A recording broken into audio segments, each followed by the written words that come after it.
Byron has always drawn a certain kind of traveller. People who came for a week and never quite left.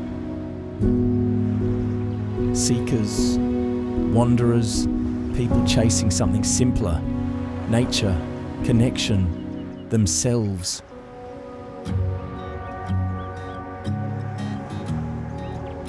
One day out here rarely goes to plan, and that's the point.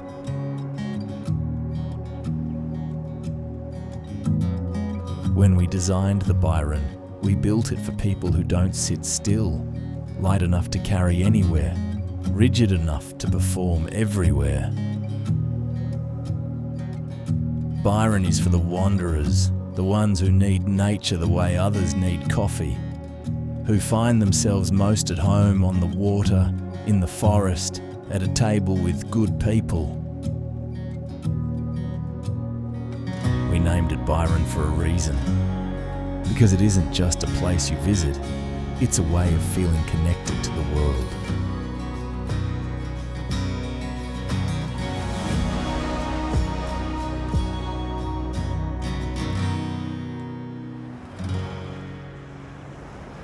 It's the ocean that unites us.